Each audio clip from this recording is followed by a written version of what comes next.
Bonjour, aujourd'hui je vous propose de revenir sur un sujet d'actualité, le statut fiscal d'un compte PayPal. PayPal est un service de paiement en ligne qui permet de payer des achats, recevoir des paiements ou envoyer et recevoir de l'argent.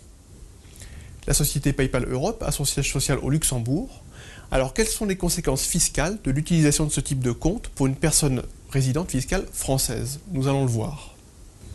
Le droit fiscal français prévoit que les personnes domiciliées ou établies en France doivent déclarer les références de leur compte à l'étranger.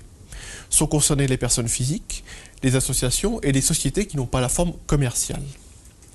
Alors, il faut donc déclarer à l'administration les comptes ouverts, utilisés ou clos à l'étranger, et cette déclaration se réalise en même temps que la déclaration de revenus ou de résultats, et elle s'effectue sur un imprimé fiscal, l'imprimé numéro 3916. Chaque compte doit faire l'objet d'une déclaration distincte.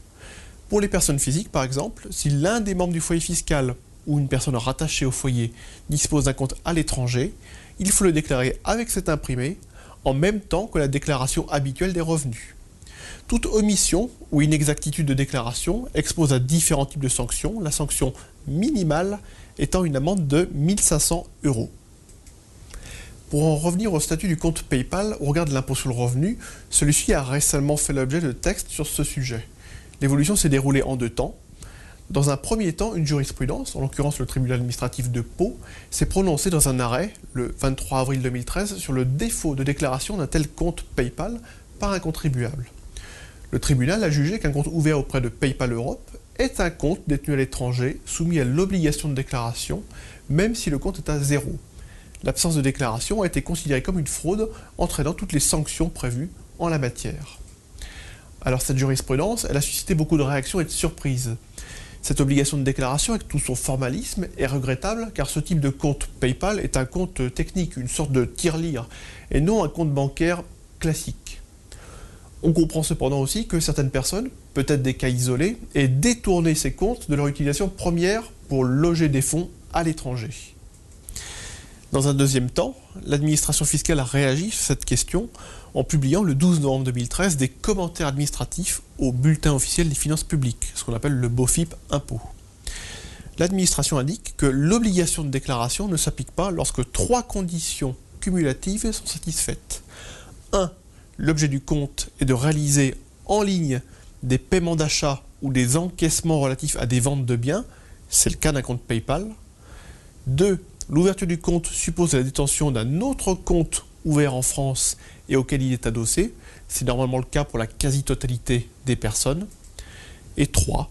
La somme des encaissements crédités sur ce compte et relatifs à des ventes effectuées par son titulaire n'excède pas 10 000 € par an.